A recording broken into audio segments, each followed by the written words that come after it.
आजकल विवाह से जुड़ी प्रथाएं इतनी चिंताजनक हो गई हैं कि कुछ भी समझना मुश्किल हो जाता है। इसमें सुधार ज़रूरी है, लेकिन कम ही लोग ऐसा कर पाते हैं। ऐसे कम ही माँ बाप होते हैं जो 7 बेटों के बाद भी एक बेटी होने पर उसे प्यार से रखते हैं। जैसे ही एक बेटी पैदा होती है, वो उसकी शादी की चिंता में डूब जाते हैं। दुनिया में इस तरह के माँ बाप भी हैं जो बेटी की किसी वजह से मृत्यु होने पर खुश होते हैं। उन्हें लगता है कि उनके सिर से परेशानी टल गई। इन सब की वजह दहेज जैसी कुप्रथा ही है।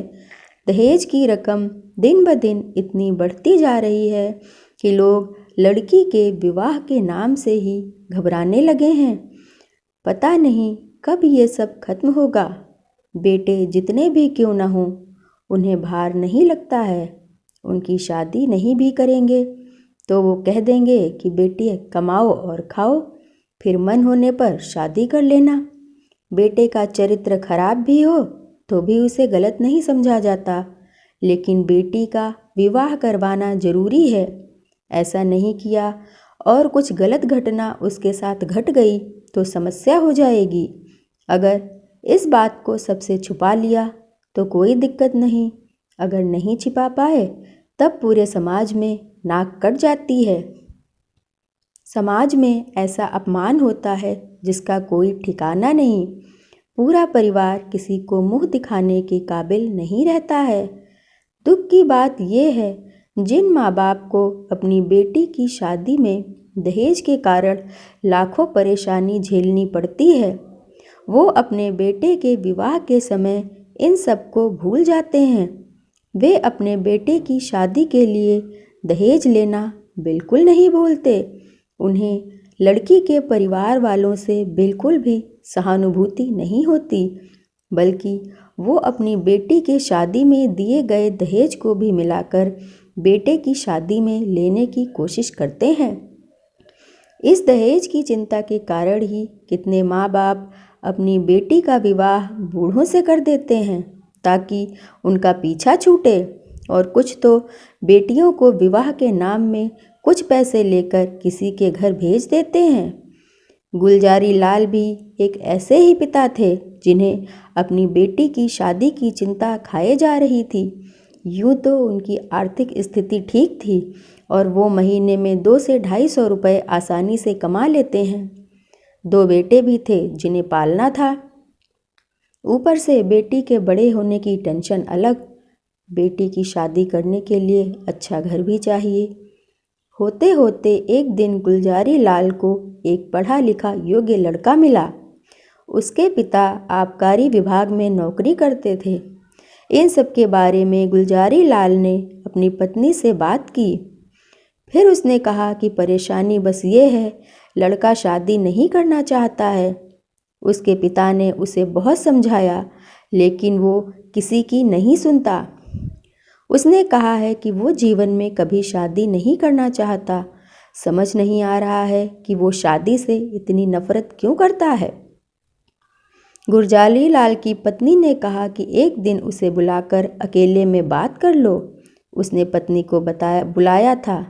मैंने काफ़ी देर तक कारण पूछा, लेकिन वो कुछ नहीं बोला।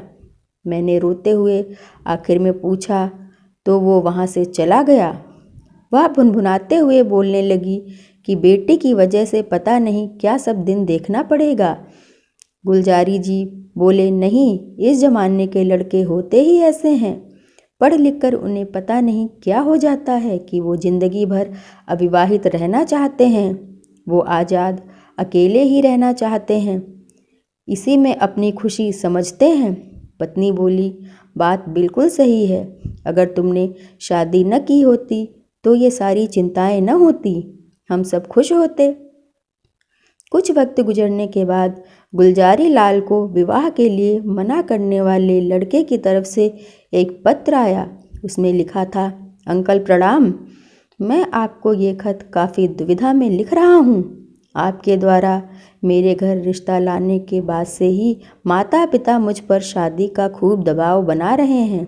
माँ रोती है तो पिता नाराज़ हैं। उन्हें लग रहा है कि मैं जिद की वजह से शादी नहीं कर रहा हूँ, लेकिन मैं इसकी असली वजह उन्हें नहीं बता पाता हूँ। अगर उन्हें पता चला तो हो सकता है कि उनके प्राण निकल जाएं। आज मैं अपनी इस गुप्त बात के बारे में आपको बता रहा हूँ। इसे राज ही रखिएगा। किसी भी तरह माँ बाप को ये बात पता नहीं चलनी चाहिए। मुझे लग रहा है कि 5-6 महीने से मुझे क्षय रोग यानी टीबी हो गया है। उसी के लक्षण मुझे खुद में दिख रहे हैं। जांच में भी ये स्पष्ट हो गया कि मैं अधिकतम 2 साल तक ही जिंदा रह सकता हूँ। ऐसे में अगर मैंने शादी कर ली तो मेरी पत्नी को और बच्चा होने पर उसे भी ये बीमारी लग जाएगी। अभी मैं खुद इस रोग की पीड़ा को झेलता हूँ। विवाह कर लिया तो सबको दुख होगा। अब मेरा आपसे अनुरोध है कि मुझे किसी तरह के बंधन में मत बांधिए। चिट्ठी पढ़ने के बाद गुलजारी लाल ने अपनी पत्नी से पूछा कि तुम्हें क्या लग रहा है। उसकी पत्नी ने कहा कि मुझे लगता है कि ये बहाना बना रहा है। मुझे भी ऐसा ही लगता है। बीमार इंसान वैसा नहीं दिखता है जैसा वो दिख रहा था। जवाब में गुलजारी लाल बोला। पत्नी बोली कि ठीक है, अब भगवान का नाम लेकर शादी कर दो, जो होगा देखा जाएगा। गुलजारी लाल ने कहा, मैं भी ऐसा ही कुछ विचार कर रहा हूँ। गुलजारी लाल की पत्नी ने फिर कहा कि एक बार आप डॉक्टर को ही दिखा दीजिए। ऐसी बीमारी हुई तो बेटी अम्बा के साथ बुरा होगा। गुलजारी एकदम बोल पड़ा, अरे तुम इन नौजवान लड़कों को नहीं जानती हो, ये सब ऐसे ही बोल रहा है। पत्नी बोली, फिर जल्दी से शुभ मुहूर्त निकालकर इनका विवाह कर देते हैं। इतना सब बताने के बाद भी जब हजारी लाल का विवाह तय हो गया तो उसे बड़ी हैरानी हुई। उसके मन में हुआ कि अब मैं क्या कर सकता हूँ। फिर उसके दिमाग में हुआ कि डॉक्टर का पर्चा इन्हें भेज देता हूँ, लेकिन तब लगा कि नकली पर्चा बनाना भी मुश्किल नहीं होता है। ऐसे में वो मेरा विश्वास कैसे करेंगे। उसने सोचा कि सब कुछ जानते हुए भी मैं विवाह करके उस लड़की को विधवा नहीं बनने दे सकता हूँ। परेशान होकर वो अपने पिता के पास चला गया। रात का समय था। उसके पिता चारपाई पर लेटे हुए थे। पिता ने उससे पूछा कि बेटा क्या हुआ, तुम परेशान लग रहे हो। हजारी लाल ने कहा कि मुझे आपसे कुछ कहना है। मैं लंबे समय से एक बात छुपा रहा हूँ। फिर उसने अपनी इस बीमारी की सारी बात बता दी और कहा कि मेरी ज़िंदगी के कुछ ही दिन बचे हैं। डॉक्टर ने भी मुझे विवाह ना करने की सलाह दी है।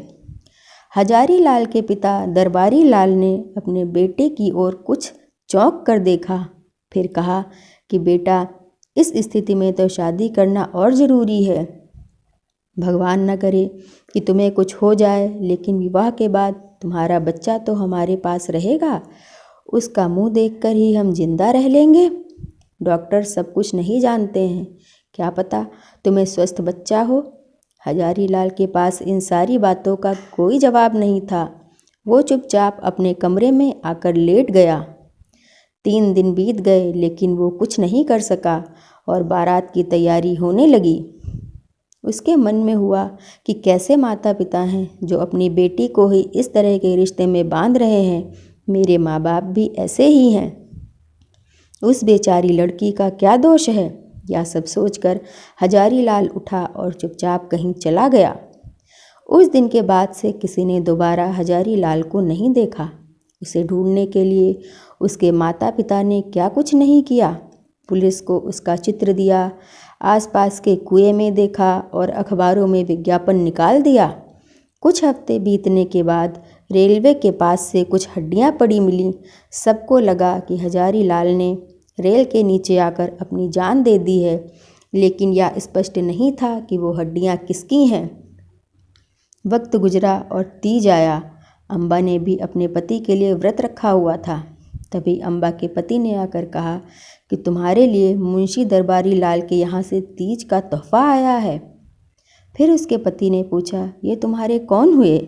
अम्बा के मन में हुआ कि यह तो उसी देवता के पिता हैं जिन्होंने मुझे नरक में जाने से बचाया है, अपने जीवन का बलिदान दे दिया, लेकिन मेरे जीवन को खराब नहीं होने दिया। इतना सब कुछ सोचकर अम्बा ने अपने पति के सवाल के जवाब में कहा कि वो मेरे चचा लगते हैं। फिर अम्बा के पति ने पूछा कि हजारी लाल कौन है? पत्र में उनके नाम का जिक्र है। जवाब में अम्बा बोली ये मुंशी दरबारी के पुत्र हैं। पति ने पूछा, अच्छा तो ये तुम्हारे चचेरे भाई हुए? अम्बा ने कहा, नहीं नहीं, वो काफ़ी दयालु इंसान थे, मुझे सुखी जीवन का वरदान देने और डूबने से बचाने वाले इंसान थे। यह सब सुनकर अम्बा के पति के मन में हुआ कि निश्चित रूप से ही वह कोई देवता होगा।